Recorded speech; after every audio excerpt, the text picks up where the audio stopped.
Retour sur ce plateau pour la suite de votre émission autour de la transition qui reçoit à présent dans la rubrique invité du jour, Monsieur Ansoumani Toumani Kamara. Donc Ansoumani Toumani Kamara, j'allais dire, directeur donc de l'information et des relations publiques du ministère de l'armée. Il faut rappeler aussi que notre invité est porte-parole du ministère de la Défense nationale. Avec lui, nous reviendrons naturellement sur les acquis du CNRD dans le domaine bien sûr de la défense nationale. Monsieur Kamara, bonjour et merci de répondre à l'invitation de la radio et de la télévision parlementaire. Merci et bonjour à vos millions de téléspectateurs et auditeurs et aussi félicitations aux autorités du Parlement qui ont cru encore donner notre tonus à vos volets de communication parce que la radio c'était très bien. Encore la télévision, c'est un plus et félicitations pour tout ce que vous faites pour la nation. Merci beaucoup. Et voilà, donc nous vous retenons l'ascenseur parce qu'il faut rappeler que M. Toumani Kamara est aussi journaliste émérite qui naturellement a fait ses preuves à la télévision nationale. Aujourd'hui, nous sommes honorés en tant que jeunes journalistes qui nous sommes en balbutiement dans ce métier. Voilà, donc nous sommes en train de marcher sur vos pas. C'est une fierté pour nous de partager ce plateau avec vous. C'est la précision qu'il faille apporter dès maintenant. Alors, cette première question, qu'est-ce qu'on peut retenir d'entrée en termes de résumer les missions de la DIRPA? Bien, merci beaucoup. La DIRPA, c'est la Direction de l'information et des relations publiques des armées. Qu'est-ce à dire? Que c'est une structure du ministère de la Défense nationale qui a pour vocation d'informer l'armée de ce qui se passe à l'extérieur, mais aussi informer l'extérieur de ce qui se passe au sein des forces armées guinéennes. Donc la mission principale, c'est cela. Et nous avons aussi la vocation de soigner l'image de l'armée guinéenne et promouvoir la culture, je vais pêle-mêle, promouvoir la culture, puisque vous n'êtes pas sans savoir que l'armée est aussi impliquée dans la préservation et la promotion du patrimoine culturel national. Okay. Donc c'est l'un des rôles. Et l'autre mission aussi, c'est de servir d'intermédiaire entre les médias et le ministère de la Défense nationale ou de l'armée. Donc en quelque sorte, c'est un peu ça la mission de la DIRPA, et c'est le porte-parole du ministère de la Défense est logé à la DIRPA. Et la DIRPA aujourd'hui, en termes de maillage sur le territoire national, je pense que c'est la première structure en termes de communication et d'information, puisque nous sommes représentés du ministère jusqu'au PA frontalier. Ça veut dire que la DIRPA a ses représentants au niveau du ministère, au niveau des états-majors particuliers, au niveau des régions militaires, des compagnies et jusqu'au niveau des PA militaires. Donc, nous sommes présents avec une direction. Il y a 3 divisions. Il y a une division information et relations publiques, okay, une division production et une division art, culture, documentation et archives. Et chacune des 3 divisions est compartimentée en 3 sections. Ce qui nous fait 9 sections plus les démembrements. Voilà un peu la structure. Mais pour les informations, pour informer davantage la population sur les dénominations au niveau des démembrements, on a 3 types de démembrements. Okay. Est-ce que vous voyez? On a au niveau de l'armée de terre, l'armée de mer et de l'armée de l'air, on a des démembrements là-bas. Haut commandement et état-major général des armées, on a des représentants là-bas.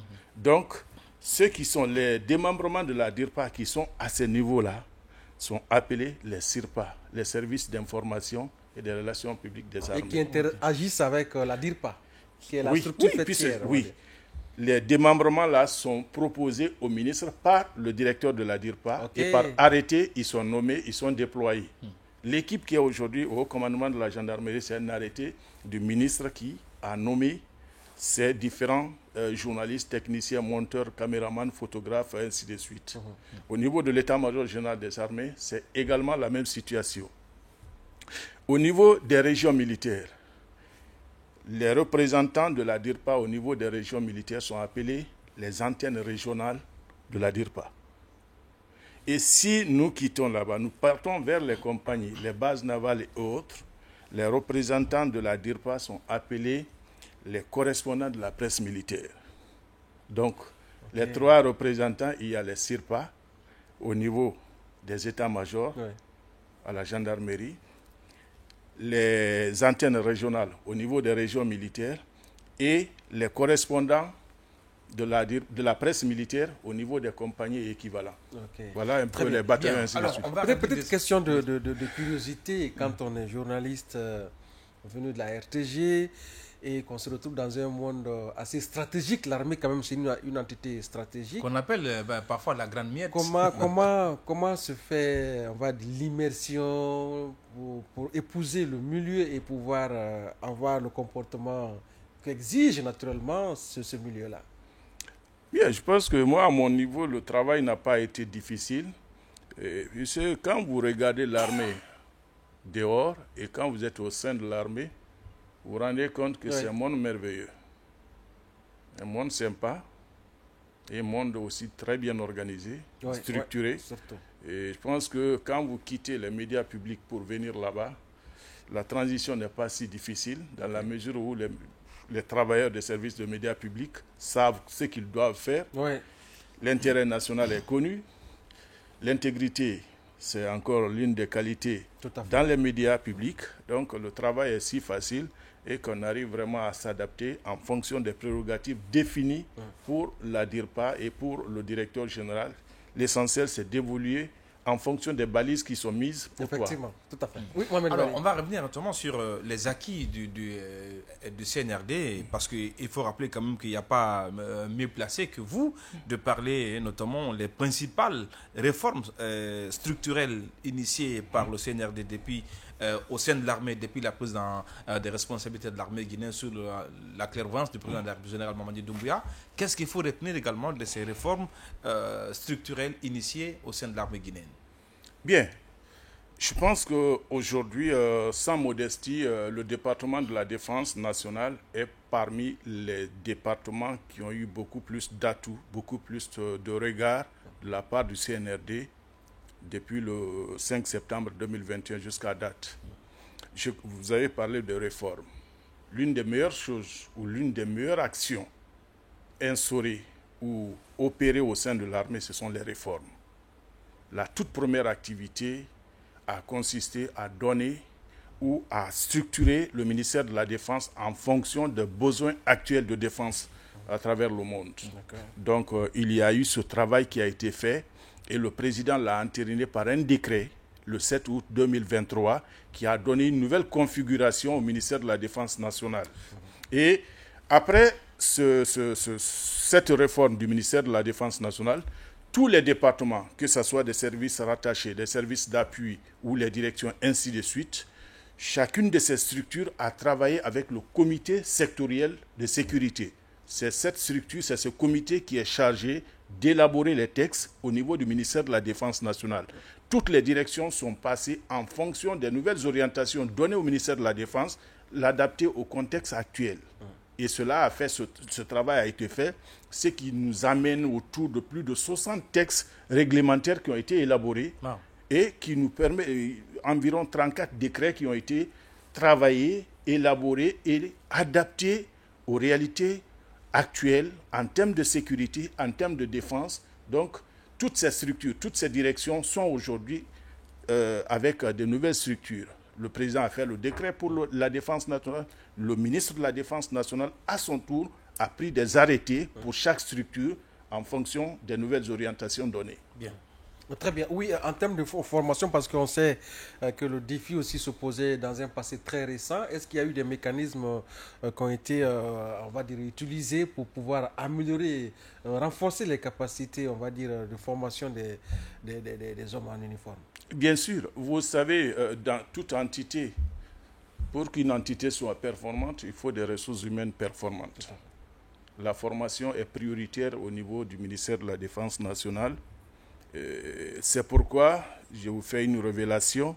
Depuis notre indépendance jusqu'à date, il y avait des structures de formation qui manquaient pour le ministère de la Défense ou pour les forces armées guinéennes.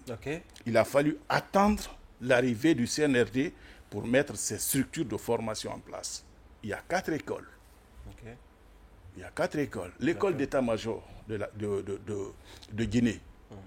Avant, nos officiers étaient obligés d'aller ailleurs pour se former.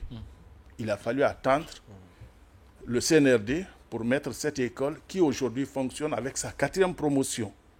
La première promotion a été formée il y a eu un temps et maintenant avec le CNRD, on a pris avec la 2e, la 3e et c'est la 4e promotion qui est en train d'être formée en ce moment. Et il y a aussi l'école de munitions de Falesade.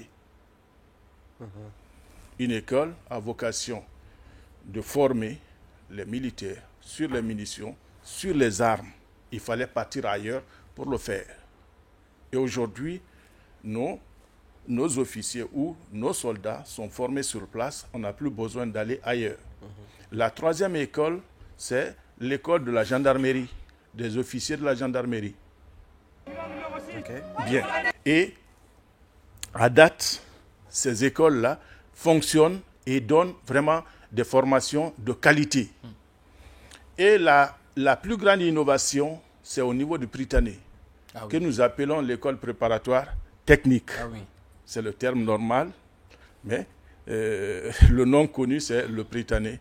À ce niveau, ce sont ces 4 écoles. Et je vous informe que ces écoles n'ont pas attendu des années pour vraiment imposer leur notoriété sur le continent. Aujourd'hui, ces écoles-là accueillent des étrangers. Si je prends... Ce qui veut dire qu'il y a des familles du Sénégal, des autres pays qui... Oui, effectivement. Si nous prenons le Prytanée militaire, cette année, le Prytanée Guinée accueille 7 pays. 7 pays africains. Il y a le Togo, le Bénin, le Niger, le Gabon, le Mali, Congo-Brazza et le Cameroun. Donc, il y a environ leurs apprenants qui ont envoyé et qui sont en train d'être formés en ce moment au niveau du Prytanée Guinée. Si je prends l'école d'état-major, actuellement, il y a 8 officiers qui sont venus des pays amis aussi, des officiers stagiaires qui sont là, qui sont en train de travailler, qui apprennent avec les Guinéens. Il y a des Maliens dedans, des Camerounais, des Burkinabés, des Nigériens, des Béninois, des Togolais, des Congolais de Brazza et des Gabonais. Donc, ça veut dire que la transition a donné un coup de pouce au volet formation. En 2024, par exemple, il y a eu plus de 3000 soldats ou militaires qui ont reçu des formations, que ce soit dans les écoles que je viens de citer ou dans les autres écoles. Il y a aussi l'école de Manéa qui travaille, qui est une école aussi à vocation sous-régionale et qui a reçu des étrangers qui sont en train de suivre la formation à ce niveau. Donc au niveau de l'armée, vous voulez dire que la Guinée a véritablement marqué son repositionnement, parce que l'un des 5 R du CNRD, c'est la question bien sûr du repositionnement. Donc au sein de l'armée aujourd'hui, à vous entendre, c'est une réalité, c'est ça? C'est une réalité, c'est vérifiable, ce sont des choses concrètes. Et nous pouvons dire que puisque avant, c'était la période des indépendances, tous les pays qui voulaient avoir leur indépendance venaient s'abreuver en Guinée ici. Donc ce repositionnement, c'est une réalité.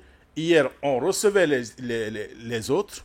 Et cette fois-ci, avec le CNRD depuis le 5 septembre 2021, les étrangers viennent encore en Guinée pour apprendre et la formation est vraiment appréciée par ces étrangers qui viennent. Alors, l'un des défis auxquels les pays africains aujourd'hui font face, c'est la question de la lutte contre le terrorisme et également la criminalité frontalière. Aujourd'hui, est-ce qu'il y a des mécanismes aujourd'hui qui sont disponibles dans le cadre également du renforcement des capacités opérationnelles de l'armée guinéenne vis-à-vis également de ces 2 défis-là? Bien. L'une des vocations des forces armées, c'est assurer la sécurité nationale, garantir l'intégrité territoriale et permettre à la population de vaguer à ses activités et sauvegarder les biens de cette population. Pour répondre à cette question, nous faisons du travail dans plusieurs domaines. Il y a des patrouilles qui sont organisées régulièrement le long des frontières. Ces patrouilles permettent de dissuader, mais aussi de garantir la sécurité ou l'intégrité du territoire national. C'est ce qui a même prévalu parmi les réformes, la création des bataillons opérationnels régionaux. Il y a le bord 1 à Kindia, le bord 2 à Labé, le bord 3 à Kankan et le bord 4 en Zérékoré. Ouais. Ce sont des unités qui sont chargées de surveiller permanemment nos équipes et nos frontières. Et quand vous regardez, on a même envoyé des vidéos sur une des opérations on est tombé sur, du bord 4, par exemple, au niveau de la région forestière. Justement, Oui. oui. Ils sont régulièrement le long de nos frontières pour travailler, sécuriser, et ils sont équipés. Ils sont équipés avec vraiment des choses de dernière génération, puisque c'est ce que je vous ai dit. Il y a eu des réformes pour adapter les missions, les équipements, tout de l'armée aux préoccupations, aux réalités actuelles.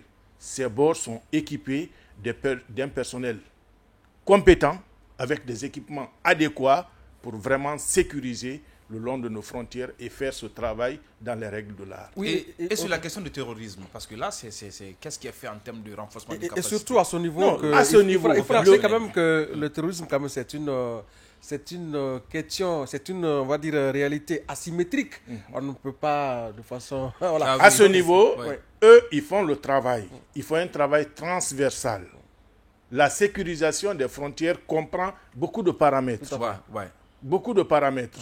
Donc, quand ils sont sur le terrain, l'essentiel, que nous soyons à l'abri de tout ce que vous entendez, que n'importe quelle menace. Ces bords-là sont chargés de repousser toutes sortes de menaces vers la Guinée. Et je pense qu'ils font bien ce travail pour le moment. Oui, en dehors de sa mission régalienne de défense nationale, est-ce que l'armée aussi contribue à l'essor économique de la Guinée? Parce que dans le passé, il y a par exemple le génie militaire qui avait joué, qui avait joué son rôle dans le cadre des grands projets routiers. Est-ce qu'aujourd'hui, cette unité a été remise au goût du jour pour pouvoir contribuer à cette dynamique en cours aujourd'hui? Bien. Il y a le slogan, peut-être ça passe inaperçu, mais ce slogan dit tout. Notre nation, notre raison d'être. Ça, c'est le slogan au sein de l'armée depuis l'avènement du CNRD au pouvoir. Qu'est-ce que ça veut dire? Que l'armée n'est pas une entité à part. L'armée existe parce que le peuple est là. Et ce peuple a pour protecteur cette armée. Donc, tout ce que l'armée fait, sauvegarder l'intégrité du territoire national, mais l'armée participe au développement socio-économique du pays. Vous avez parlé, je commence par le génie militaire.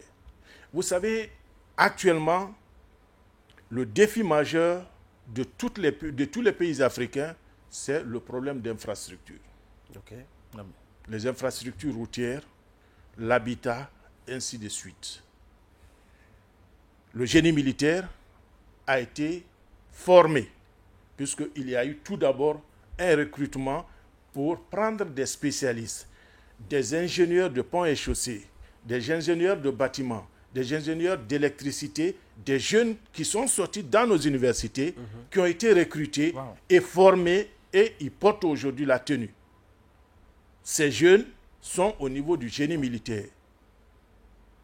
Et le génie militaire a été équipé avec tout ce qu'il faut pour la construction des routes, avec tout ce qu'il faut pour la construction des bâtiments. Donc, vous avez suivi tout récemment l'inauguration de nos centrales.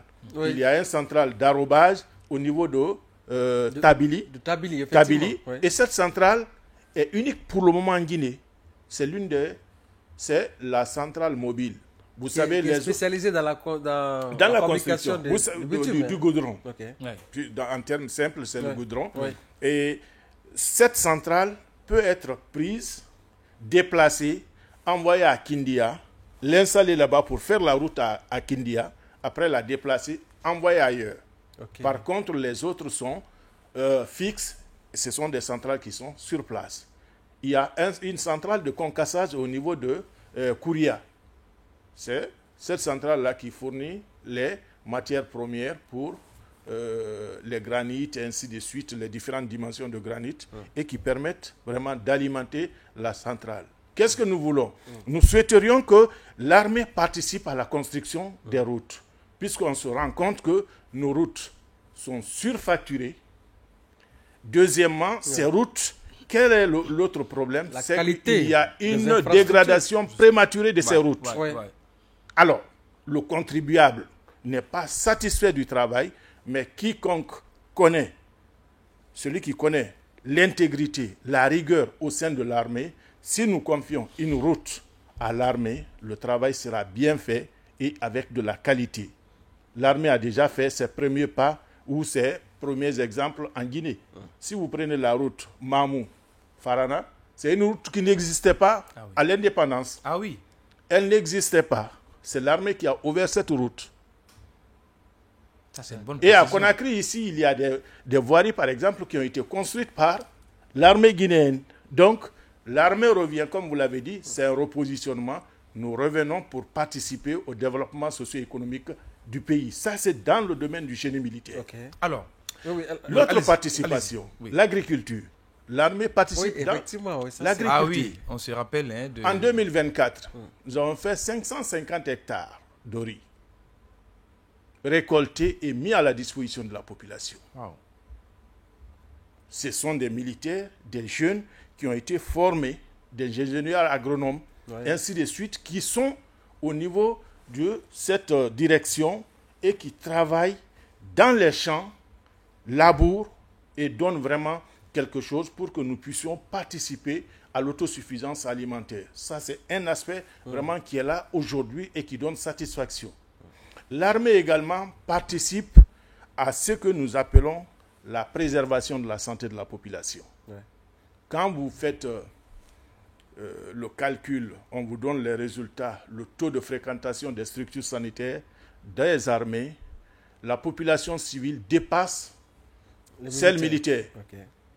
Si vous prenez dans les 100%, vous trouverez que les 70% sont des civils.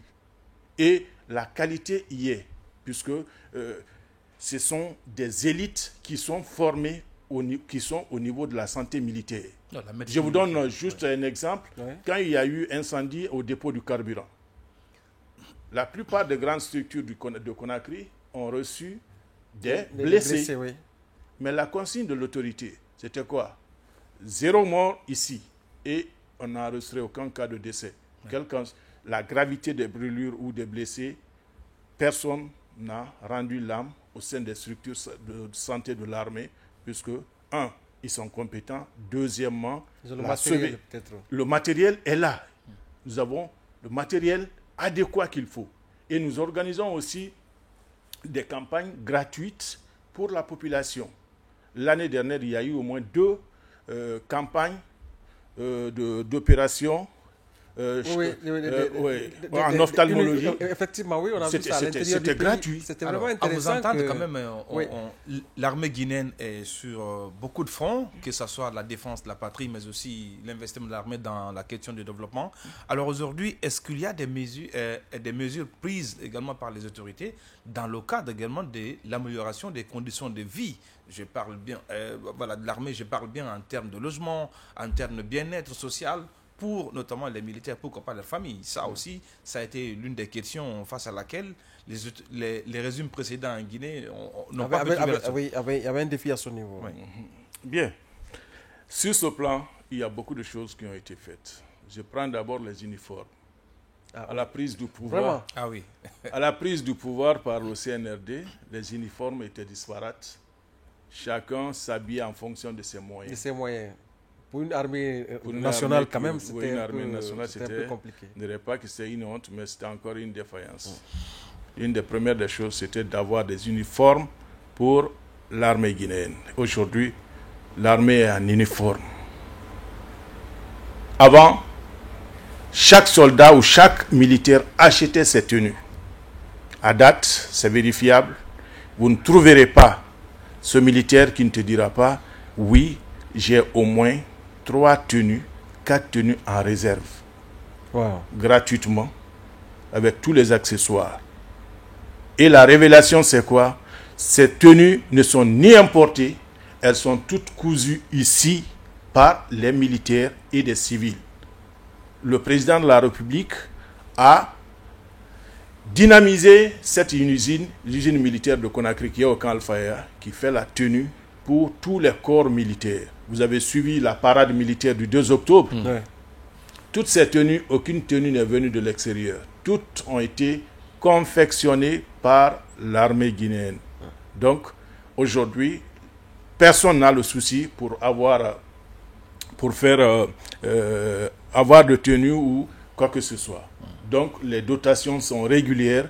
Que tu sois jusqu'à Yukunkun ou que tu sois à Conakry, il y a un système bien huilé qui permet à chaque soldat, à chaque entité de recevoir régulièrement. Ah, ça, et vous avez vu aujourd'hui, quand vous êtes en face d'un militaire, chacun a sa tenue et ça facilite l'identification. Sinon, au passé, c'était encore des tenues. Ouais. Tu pouvais retrouver toutes sortes de nations dans les uniformes au niveau de l'armée. Sur le plan de logement, ouais. Je vais vous donner des chiffres. Vous savez, en 2009, il y a eu des infrastructures qui ont commencé au temps du CNDD. Ces chantiers ont été arrêtés. Donc, le travail a consisté à relancer ces ouvrages. On en compte plus de 534 ouvrages qui ont été relancés et qui aujourd'hui, la plupart de ces ouvrages sont terminés. Et il y a eu des améliorations encore. Quand vous prenez au niveau des différents camps, là où il y avait ces projets-là, exécutés par la société Guicopress, faites un tour au camp Al-Faya, vous trouverez que ces infrastructures sont terminées et mises à la disposition de l'armée. Oui. Donc, certains qui avaient des problèmes dans le quartier pour se loger sont maintenant logés dans l'enceinte du camp. Ça, c'est un aspect. Il y a aussi les frontières. Oui, quand même, je me souviens bien lors d'une des missions parlementaires de la 8e législature, les députés d'alors ont fait ce constat amer des conditions un peu difficiles de l'armée au niveau des frontières. Ils en ont fait des recommandations. Et voilà, si aujourd'hui on apprend que tout cela a été corrigé, c'est une très bonne nouvelle. Tout cela a été corrigé. Ouais. Quand vous faites, il y a eu un maillage total le long de nos frontières. Les PA frontaliers ont été construits, puisque avant c'était des cases où il y a des bâtiments loués par-ci par-là. Actuellement, il y a au moins une trentaine de PA avec des infrastructures modernes. Tout, ils sont dans tout le confort nécessaire. L'eau, l'électricité, le confort et la sécurité tout au long de nos frontières. Quand vous venez, vous n'avez même pas envie d'aller en ville pour quoi que ce soit, puisque ce que vous trouvez au niveau des PA est plus que ce qui est dans le village environnant. Donc les gens sont stabilisés à ce niveau, ils sont dans toutes les conditions. Ça, c'est au niveau des PA. Qu'est-ce qui a été fait encore au niveau de l'aviation militaire? Avant, depuis l'indépendance, jusqu'à date, jusqu'à maintenant, ou avant la construction de ces infrastructures, les travailleurs ou les militaires de l'aviation militaire étaient logés dans les édifices de l'aviation civile. Quand vous partez à Farana, les bâtiments de l'aviation civile, c'est ce qu'occupait l'armée de l'air. Mais à date, Zérékoré, Kankan, Labé, ainsi de suite, on a construit des équipements, des infrastructures pour le cadre du travail, c'est-à-dire des bureaux, mais aussi des infrastructures pour le logement du personnel. La même chose aussi pour la marine nationale. Allez à Benti, vous vous rendez compte, allez à Forikaria, vous allez découvrir que ces infrastructures sont vraiment là pour vraiment soulager la population militaire qui avant souffrait de ces situations, mais à date, toutes ces infrastructures existent. Et c'est des choses qui sont vérifiables. Très bien. Oui, c'est intéressant tout ce que vous dites. Nous allons rapidement... Juste une question, si tu permets, parce que c'est sur la question du recrutement au sein de l'armée, on se rappelle quand même que c'est un ensemble de suspicions et d'interprétations qui étaient autour de ça. Aujourd'hui, quel est le mode opératoire du ministère de la Défense? Bien. La question, elle revient. C'est une question récurrente. Comment on peut intégrer l'armée guinéenne? Vous avez 2 à 3 issues. La première, c'est au niveau des Prytanée. Au niveau des Prytanée, ces enfants qui sont formés de la 7e année jusqu'à l'université, une fois après le bac, on va leur demander, tu comptes poursuivre ta carrière militaire ou tu veux aller dans une école ou dans une université privée, publique? Public, oui. Si l'enfant dit, je suis ma carrière militaire, elle est orientée dans une académie militaire. Si l'enfant dit, non, je veux aller dans les universités publiques, il en a aussi le l'enfant droit. est orienté. Mais là où il est orienté au niveau du public, l'enfant est suivi. De la 7e année jusqu'en terminale, c'est un investissement colossal. Puisque l'idée, c'est un citoyen type nouveau que nous voulons former. Ouais. Ces enfants qui sont aujourd'hui au Prytanée ont cette possibilité-là. Eux, ils ne connaissent que la Guinée. L'intérêt de la Guinée, la défense des intérêts de la République. Ça, ils ne badinent pas autour de ça. Donc, on les suit jusqu'à ce qu'ils terminent. Et quand ils terminent, s'il y a des possibilités de l'employer, puisque des civils ont leur place au sein de l'armée dans certaines fonctions, il revient. Puisqu'on sait qu'en termes d'intégrité, en termes de formation, le jeune a ça. Bien. Oui, effectivement. Ça, c'est une première des choses. Ça, c'est la première issue. Première issue B, c'est les Prytanée étrangers. Le concours est organisé, ça vient même de se terminer. Le concours est organisé. Le Mali, puisque avant nous envoyions nos enfants ailleurs. Oui, effectivement. Et ces mêmes pays, ces pays amis continuent toujours à nous demander, il y a de la place, envoyez. Maintenant, la Guinée aussi école. envoie la demande. Ok, nous aussi, nous pouvons recevoir. Vous voyez un peu. Ouais. Donc, nous ne sommes plus simples demandeurs. Ouais. Nous sommes aussi receveurs de ces enfants. Donc, quand le concours arrive, on organise. Ces enfants émérites, s'ils sont admis, le Mali a demandé 2, on envoie 2 là-bas, en fonction du classement de l'enfant. Donc, ça fait une opportunité pour ces enfants-là à l'avenir d'intégrer, d'être des militaires. Ça, c'est la deuxième porte d'entrée. Non, ça, c'est la toute première. Ça, c'est au niveau du Prytanée. Ah, ok. Mais il y a 2 segments. Qui a 2 segments. Okay. Mais il faut donner cette précision. Pour accéder au Prytanée Guinée, il faut être parmi les lauréats dans l'examen d'entrée en 7e année. Si vous n'êtes pas parmi les lauréats, tu ne peux pas postuler. Puisque quand le résultat sort, on prend les meilleurs de la République. C'est entre les meilleurs qu'il y a le concours. Parmi les meilleurs, on prend les excellents et puis voilà. Donc ça, c'est la première porte d'entrée. Deuxième porte d'entrée, c'est le recrutement général.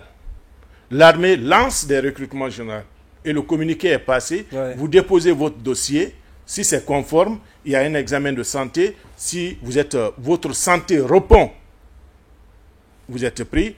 Il y a aussi l'exercice physique.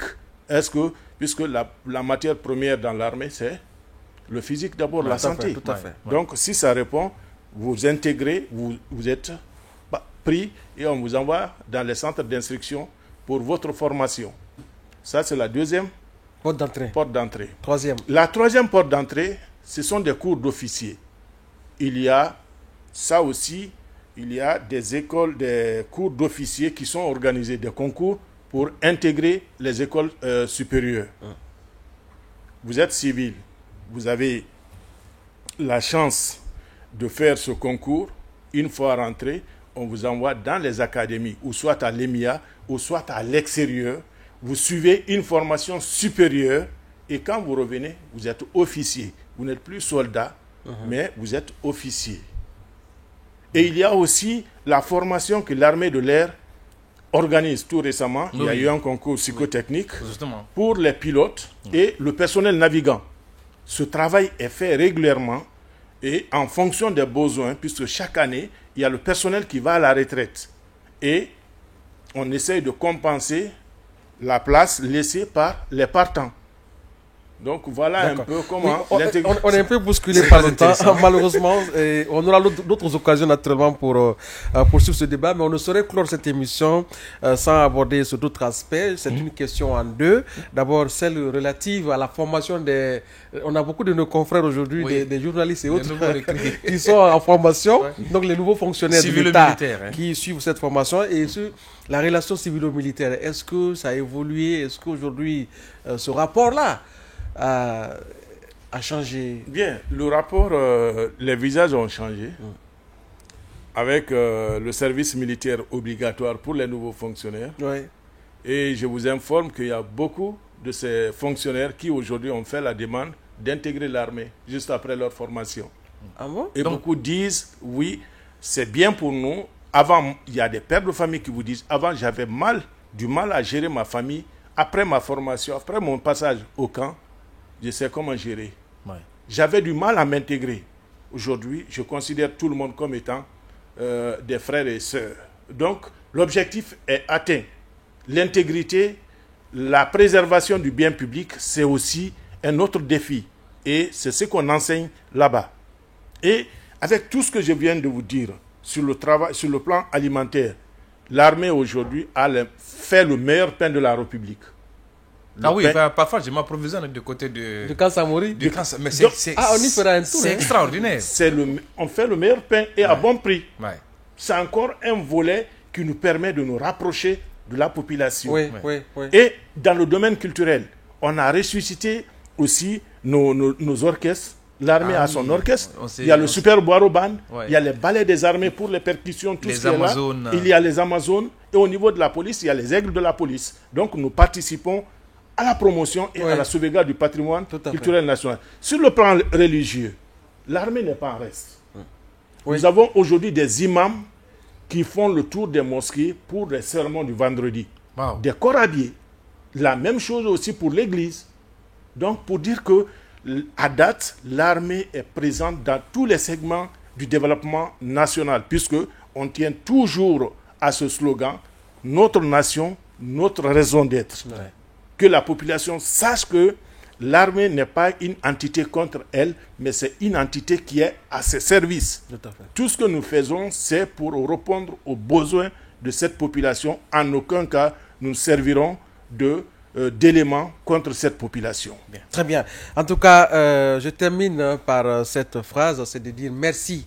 Grand merci au président du CNT, Dr Dansa Kourma, parce que Dr Dansa Kourma a permis qu'il y ait une télévision parlementaire qui mette en lumière toutes ces réformes qui ne sont pas forcément sûres du grand public. Et voilà, il y a des efforts quand même au niveau de la DIRPA, il faut le saluer aussi, avec tout ce qui se passe à la RTG, et on espère bien que vous allez avoir cette gentillesse de faire passer aussi toutes ces productions que vous faites au niveau de la télévision parlementaire. La collaboration a déjà démarré et nous alimentons, nos éléments viennent à votre niveau. C'est le lieu de saluer les responsables de cette télévision qui ont fait cette main tendue et qui nous permettent aussi de donner beaucoup de visibilité aux actions de l'armée. Très bien. Voilà, donc nous arrivons à la fin de cette émission. Nous avons été très bien servis. Nous avons eu en tout cas raison d'inviter notre invité du jour, M. Ansoumane Toumani Camara, directeur de l'information et des relations publiques de l'armée DIRPA. Il faut rappeler que notre invité aussi le porte-parole du ministère de la Défense nationale. C'est fut un grand plaisir, un grand honneur pour nous de partager ce plateau avec lui. Nous aurons l'opportunité de poursuivre le débat avec lui naturellement sur d'autres segments de réforme de l'armée guinéenne sous le magistère du général Mamadi Doumbouya. Dans l'espoir de vous retrouver très nombreux dans les prochains numéros de cette émission, nous vous souhaitons une excellente suite en compagnie de la radio et de la télévision parlementaire, deux médias qui nous ressemblent et nous rassemblent. Portez-vous bien, au revoir.